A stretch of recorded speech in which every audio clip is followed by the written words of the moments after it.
Alright, I am here with the BMW again. I still have it, but hopefully today I'm gonna get the Millennium Falcon back.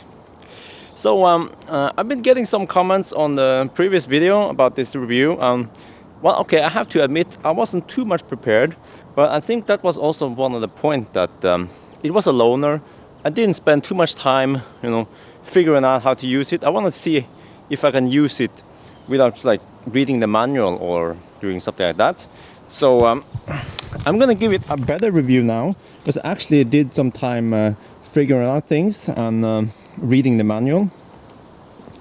But okay, so let's start with the car. Well, because this is a 3 Series, it's kind of small compared to like Model S, which is a different class. What I do like is this. You see this accelerator pedal?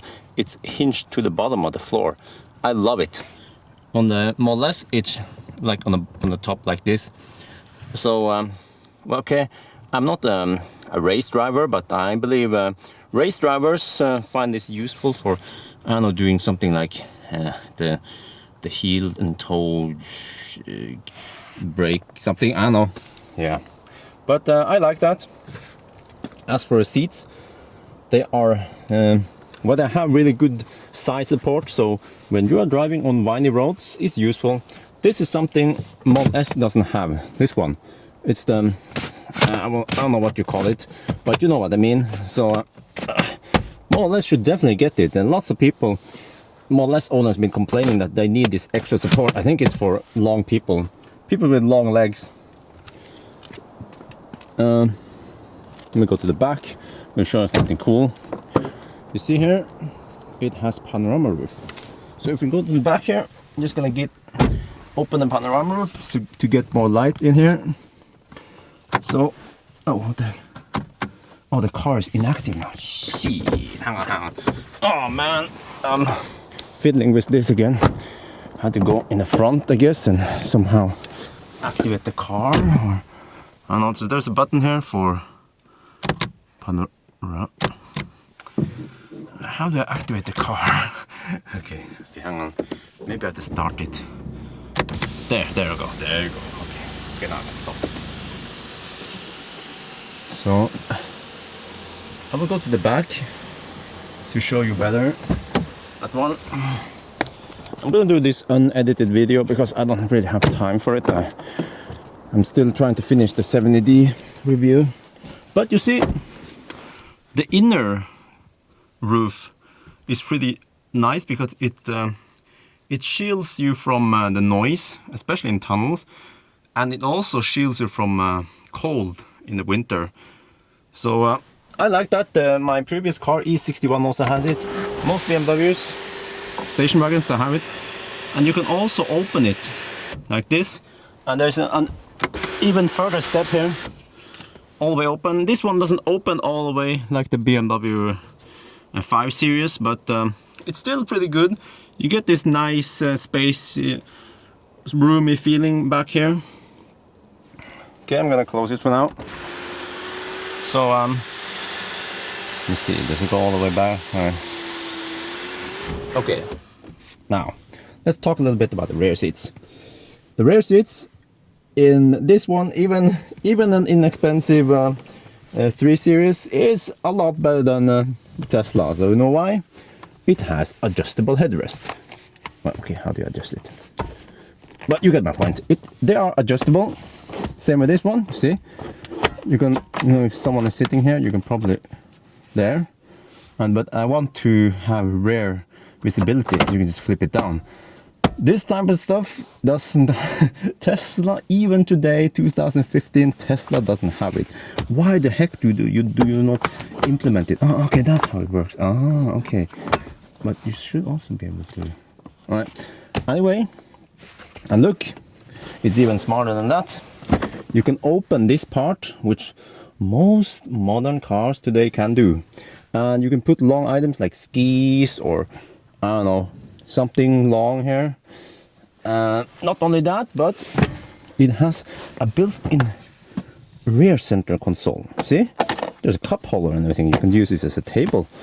So this type of stuff is what you have to pay for it in the Model S. And not only that, but the problem is that if you have installed one of these consoles in the Model S, then it is in the way. So if you want a third person in the back here, you have to move that console somewhere. So like most other cars nowadays, you have these kind of features. This is not a unique feature by this car.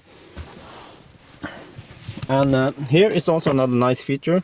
You have 12 volt. Not that you want smokers in the back, but you can use electric cooling box here. You can have in the back here, or whatever else you have. And there's also, let me just show you, in the front, you also have the same one here. So, so you can also power something like your TomTom or whatever there. So that's awesome. You have cup holders here. And here, there's a room where you can put your phone or whatever. There's a USB, only one USB though. And there's also auxiliary in.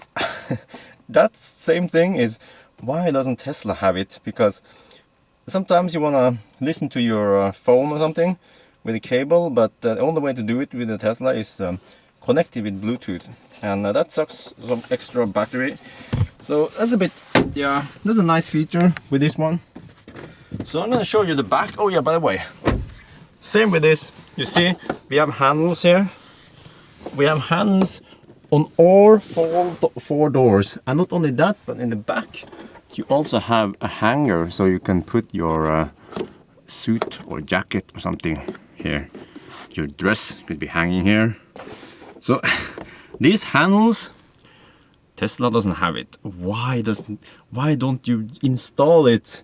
Because people need somewhere to hang on to when you're driving, or let's say you want to exit, say, oh, it's much easier to exit or enter the car. So yeah. And what about this one? Okay, I'm gonna show you what this is. It's pretty cool, and it's also a feature that most modern cars have. So if you go to the back here, let's open this rear motorized lift gate. This is the parcel shelf, and under here, which I didn't show you last time, is actually a nice storage. You can put your bottles of wine here or something, smuggle something else, I don't know. This one is for, yeah, I see, some more accessories. By the way, what the heck is this? Okay, again, I haven't prepared too much. You see, this is probably for towing the car, and you have the nut here. Yeah. By the way, you also have some small rooms here to put stuff. And here is also first aid kit. You know, I should... There, okay. There's the first aid kit. So, close that one. You see, this is also something Tesla is missing. I don't think they even have it on the Model X. 12 volts in the trunk, so that you can... What is this button? Oh, it's probably to power. I'm not, but 12 volt in the trunk. Same thing. You can have electric cooling box in the back here. And look here, hooks to secure your load. Model S misses that. Model X finally gets it. They actually have some hooks in the rear hand and some hooks on the back of the seat when you fold it down. Anyway, I'm gonna show you this. Okay, this is gonna be a bit clumsy, so I have to press this button. Like I said, I'm doing this unedited because I don't really have time for it. But and then you unhook this one, this piece, and I was like, okay, what do you use this piece for? Okay, I'm gonna stop the camera now because I have to. Actually, no, maybe I can show you live. Well, not live, but I can show you how it works. If you fold down this one, and then you fold down the other seat, you see, most sophisticated cars, they have these features. It's like basic features you have on family cars, because you want to fold down your seats in a family car, and you want to load stuff in it, right? So you see here, there's like a notch here, same with that one. And then you have this kind of hook, and what you do is, oh, okay, let me see, I'm try to do this with hand. You put it there, and then just slide it in. I think, you know, I should be on the other side. That's probably easier to show you. So you slide it in. Okay, I did this once before this video. Shit. Okay. Well, let me say there. Okay, die. Now it slides in, and then let's see. I'm gonna try to do this. See here. These ones goes. Come on. Okay. I should have an assistant when I do this. Okay, there we go. Okay. So now we have this net securing the load in the back here. When you are carrying stuff, maybe you have your dog in here, I don't know. But that's pretty nice. I just wonder how strong this is, because sometimes I carry heavy items. Well, I'm pretty sure it is strong, yeah. But still, even with this net, I would still use these hooks and strap down my load. I could also use this one, I guess, but this one is more useful. Same with here in the back here, see they have hooks. It's like these little details that BMW thought of, because they have been in the game for a long time, unlike Tesla. Alright, I have to stop the video. I'm gonna actually, you know what, doesn't matter. I'm just gonna go here, front. Okay, let me just close that one. Also another detail, see here, in the rear, you have a room for carrying things. I also showed you last night. In the front, you also have a room for stuff. It's also a feature missing in the Tesla.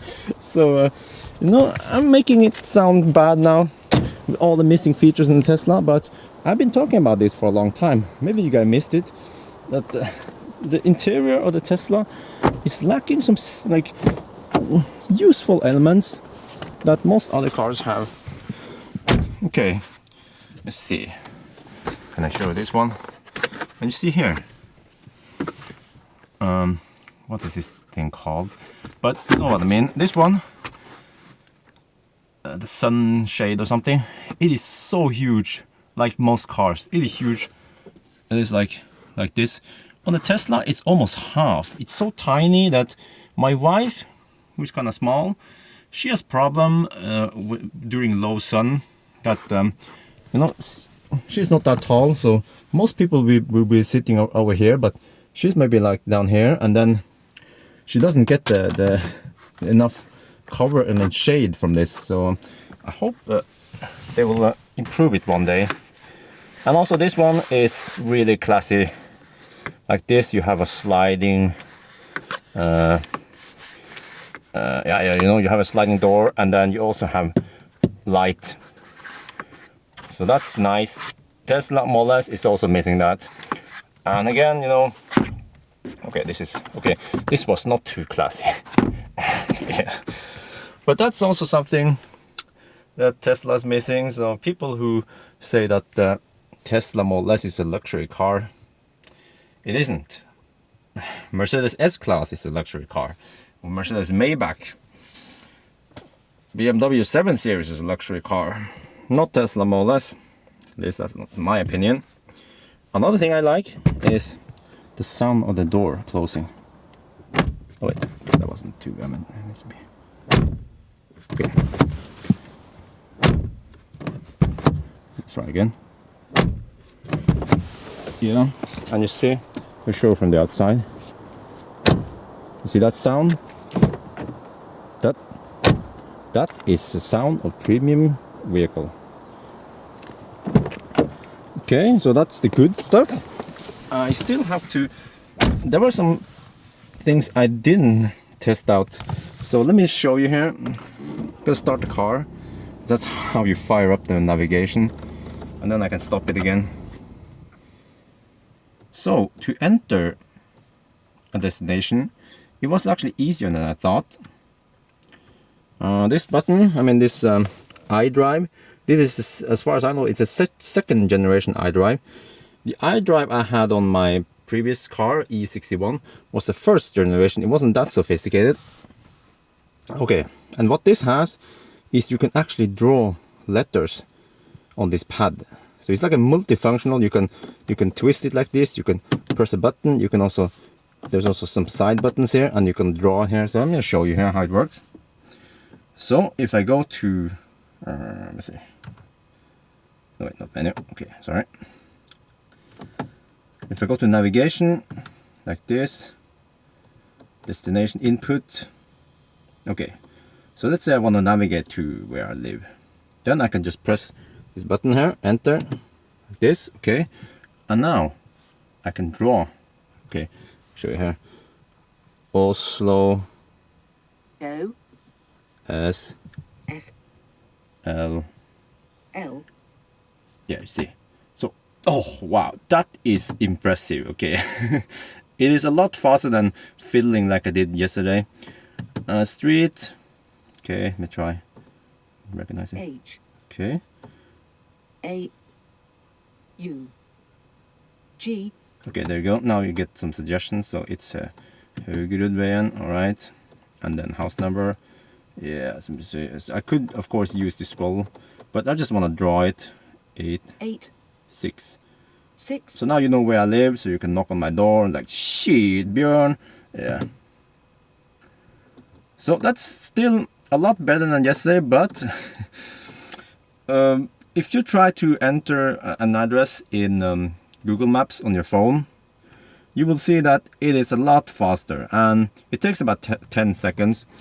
That's the same time it takes to enter the address in the Model S as well. So back to the button discussion. This car has lots of buttons. You see, you have dedicated buttons to switch on and off your light. This one is for adjusting brightness of the LCD. You have fog lights here, and this is buttons for what's it again? Cruise control. This is for the radio.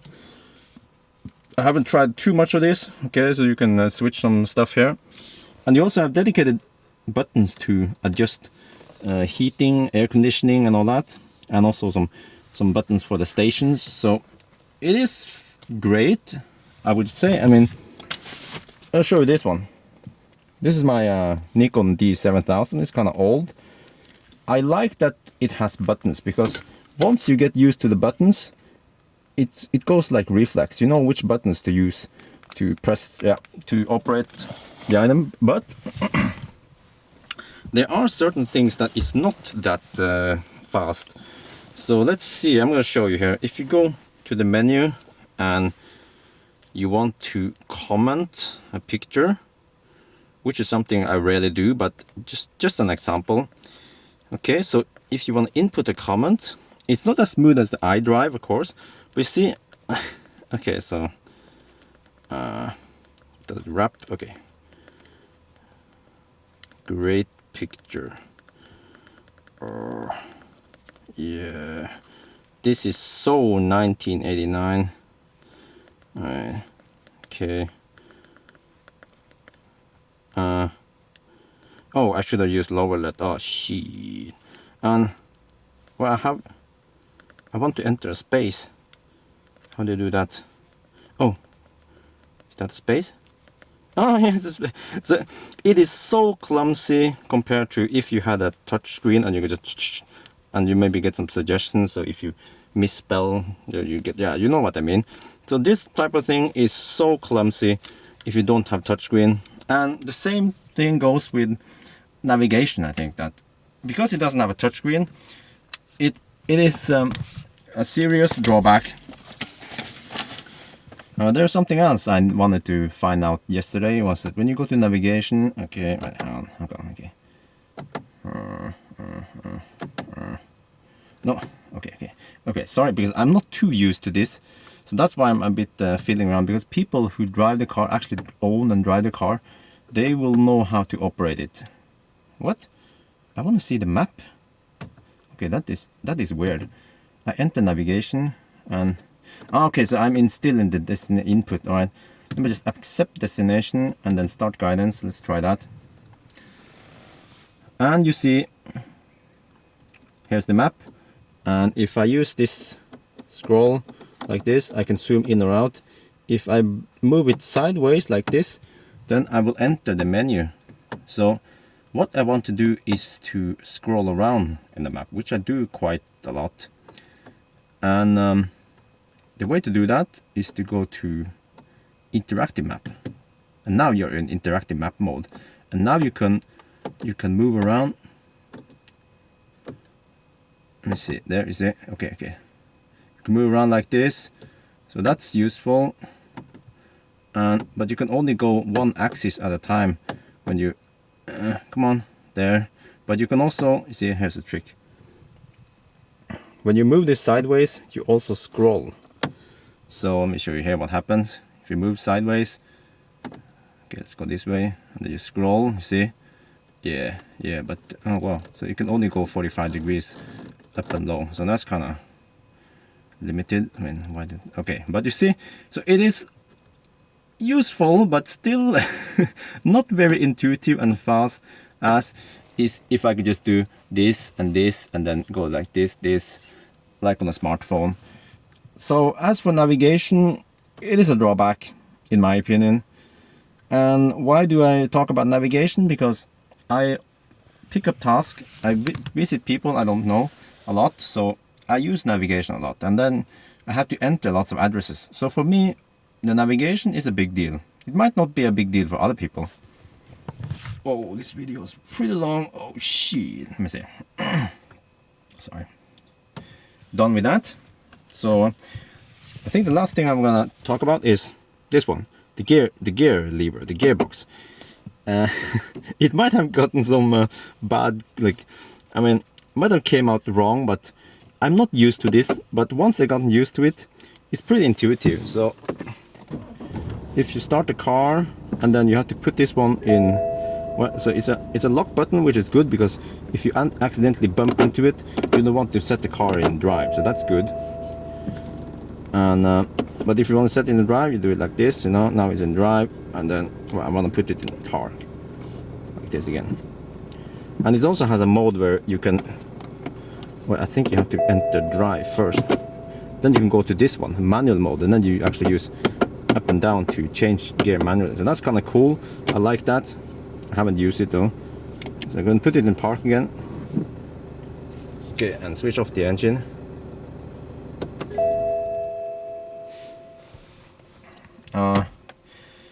One more thing I want to mention is that, you know, in the Tesla, I've been having problems for years now that during driving, there will be some kind of rattling from the interior. Like, it's weird because there's a rattling, and then if I press some of the panels like this, the rattling goes away. So that happens during highway driving, usually on rough tarmac. So I mean, the car's been in and out of the service center, and they try to fix some of it. My impression is that the newer cars don't have that rattling, but my car has it, and also other people have been complaining about it. And okay, this is a negative comment about the BMW. This car also have the similar rattling at high speed. I mean, not high speed, but at, well, you know, those conditions. So it also has a kind of rattling. I tried to find out where it was, but I couldn't figure it out. So maybe the 5 Series is better built than the 3 Series. Yeah, but all in all, you know, I think this is a great car. It has lots of features that the Tesla Model S doesn't have. Like I mentioned yesterday, at night, I don't know if you can see it. It's a bit dark here. There, you see it. You see those small holes? There are some tiny LEDs there, and they light up this part. So when you're driving in pitch dark, you get this is going to get illuminated just enough, not too much, just enough so you can see the gear lever or see some of the buttons. And you know, BMW engineers, they have an eye for details. So don't get me wrong, I love BMW. I think it's a great car. You know, I used to own one, and before I got the Model S, the BMW was the best car I had. It was actually a hard choice for me to move to Model S, Because the BMW, still today, it has features that this car doesn't have, as you've seen now. But what I haven't shown you is that, yeah, the 5 Series also has head-up display, it has night vision, it has light that turns when you turn the steering wheel. So, awesome features. And you know what? If BMW would make a 5 Series fully electric, let's say 500 kilometers range, just as Tesla, and they will be allowed to access the supercharger network, I would seriously consider buying that car, the BMW i5, I think it should be called. So yeah, all right. So excuse me for the the shaky shots. I had to do this alone, and I had to do it like ad hoc. So I hope you enjoyed this more, what do you call it, more balanced video, because the previous one was, okay, it was clumsy. I wasn't trying to be funny. It was actually me sitting in a car almost for the first time, trying to figure out how the navigation works, and it wasn't too good, but like I said, that's how it works. I mean, it's not intuitive, but yeah. All right, so thank you for watching.